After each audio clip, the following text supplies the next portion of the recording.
I want to show you what it is supposed to look like on the day a president of the United States sees their signature legislation pass through one house of Congress. Yeah, who is testing? It must be big. That's it.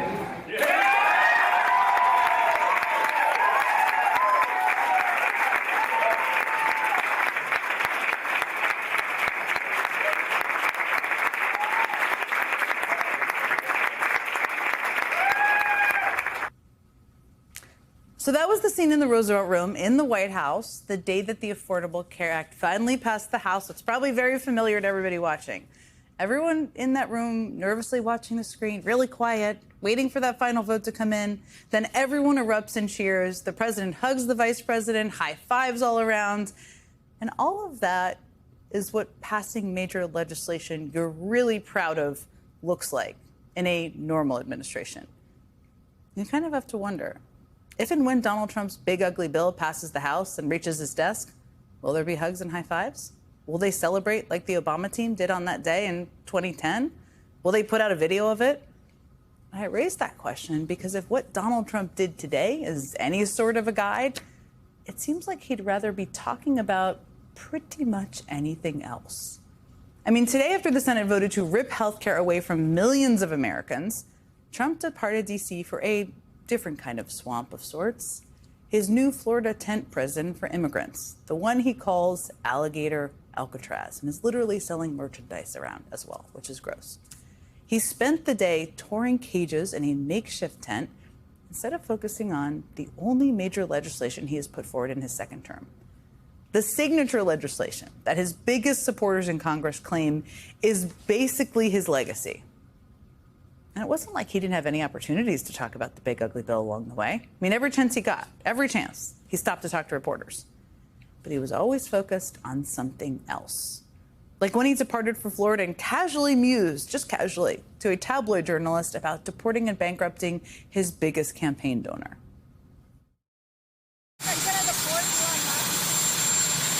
don't know. I think we'll have to take a look. We might have to put Doge on Elon. You know what Doge is? Doge is the monster that might have to go back and eat Elon. Wouldn't that be terrible? Wouldn't that be terrible? It's quite a visual. I mean, I guess at least Trump's admitting that Doge is a monster. That's one takeaway from that. But it didn't stop there.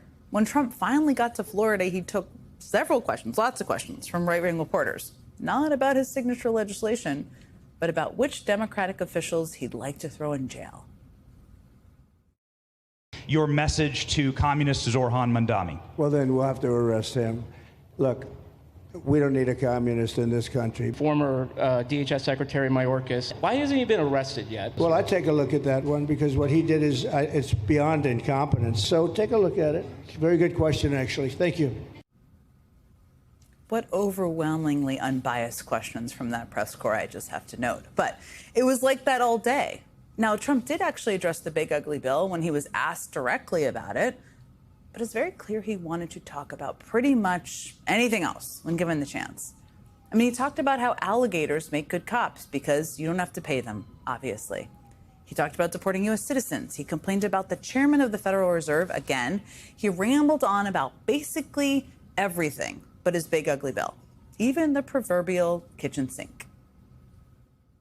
The other night, you buy a house, they have a faucet in the house, Joe, and the faucet, the water doesn't come out. You have a shower head, the shower doesn't, you think it's not working, it is working. You have to stand in the shower for 20 minutes before you get the soap out of your hair. When you wash your hands, you turn on the faucet, no water comes out. You're washing, the water barely comes out. And washing machines.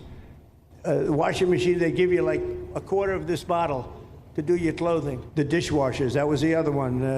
They give you like this much water right up to there. It sounds crazy, it's little things. The straw, I was tired of having straws melt in my mouth, you know? The old water pressure and straw obsessions, age-old ones. He likes to go back to them. I mean, but there's a reason Trump spent the day complaining about water pressure and straws and whatever else he was talking about, not having to pay alligators. It's because he didn't want to talk about celebrating the passage of his big, ugly bill in the Senate. When the Obama administration passed the Affordable Care Act, We were celebrating the fact that tens of millions of people would have access to health care after a very long, hard-fought fight to get that done.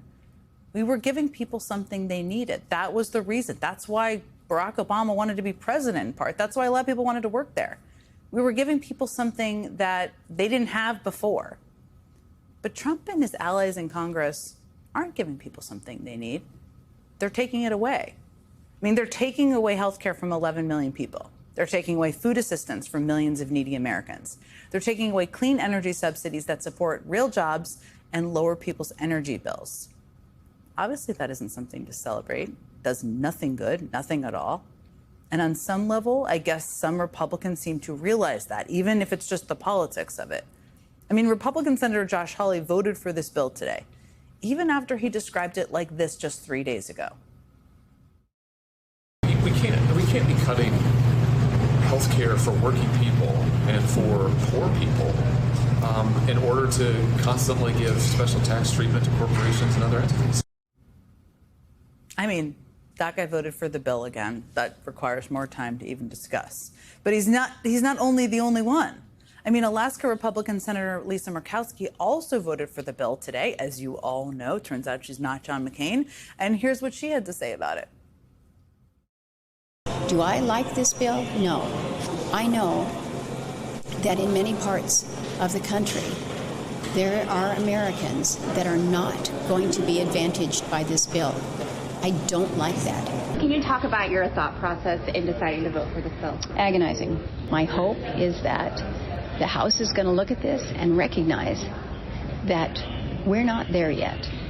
And I would hope that we would be able to actually do what we used to do around here, which is work back and forth between the two bodies to get a measure that's going to be better. I mean, what? It's maddening. You are not powerless, Senator. You were the deciding vote in the Senate. And your answer is that you are counting on the House to make it better? I mean, the House that is either run by Trump's little buddy Mike Johnson or Marjorie Taylor Greene or someone else like that, depending on the day. Good luck with that. That's not happening. And then there are those who have just decided, what the hell? I'm going to just publicly embrace the cruelty. Mitch McConnell reportedly told his colleagues that people who lose their health care will get over it.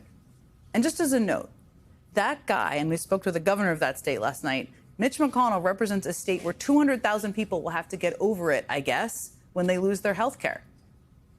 And of course, who could forget Republican Senator Joni Ernst, who responded to constituents who were concerned about losing health care with this. People are not, well, we all are going to die. So for heaven's sakes, folks. That doesn't get weirder the more you watch it. But that statement she just made was, until today, probably the most callous thing any Republican has said in defense of this bill.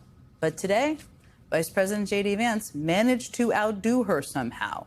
And what I think might be the most telling defense of this bill yet, in a tweet, which I just have to note, means this wasn't a verbal slip after not getting enough sleep. He wasn't caught by a reporter in the hallway. He actively wrote this out and then posted. The CBO score, the proper baseline, the minutia of the Medicaid policy is immaterial compared to the ICE money and immigration enforcement provisions. Immaterial. That's what he's talking about, Medicaid cuts. In other words, what he's saying there is that the 11 million people who will be kicked off their insurance and the hundreds of rural hospitals that could close, that's trivial to J.D. Vance. It's minutia.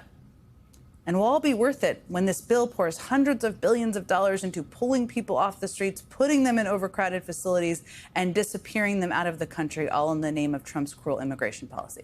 That's basically what the Vice President of the United States tweeted. And I think that is telling for a lot of reasons. I mean, consider this moment from the presidential campaign, when a voter in Wisconsin asked J.D. Vance about his plans to increase access to health care in rural areas. What concrete plans would your administration have to protect rural health care access? So there are a couple things here. So first of all, this goes back to the immigration issue. Now, you might not think that rural health care access is an immigration issue. I guarantee it is an immigration issue because we're bankrupting a lot of hospitals by forcing these hospitals to provide care for people who don't have the legal right to be in our country. We've got to stop that. Kick these illegal aliens out, focus on American citizens, and we will do a lot to make the business of rural health care much more affordable. First of all, what J.D. Vance just said there about immigrants burdening rural hospitals and forcing them to close is flat out wrong. And many fact checkers pointed that out at the time. But let's just pretend for a second that it was true, because I have a point here, I promise. J.D. Vance's argument is that Trump's cruel mass deportation agenda would be carried out in service of keeping rural hospitals open. That's his argument, of making sure Americans had access to health care. But today, he basically says the opposite. He says that actually rural hospitals have to close and people have to go without health care in service of carrying out Trump's cruel mass deportations. That's his point. See, the cruelty isn't just the point. It's the priority. It doesn't matter how many American citizens and Trump voters wind up as collateral damage, and millions will. And that is why Trump spent the day at a swamp prison for immigrants instead of celebrating the Senate's passage of this bill. The senators who voted this bill know it's just another part of Trump's cruel and callous disregard for people living in this country. And they've voted for it anyway, too. But tomorrow this bill heads back to the House, where every single person who votes for it will have to face voters in next year's midterms. And Democrats are doing everything in their power to keep the public's attention on this bill, who it will hurt, and how it will hurt them.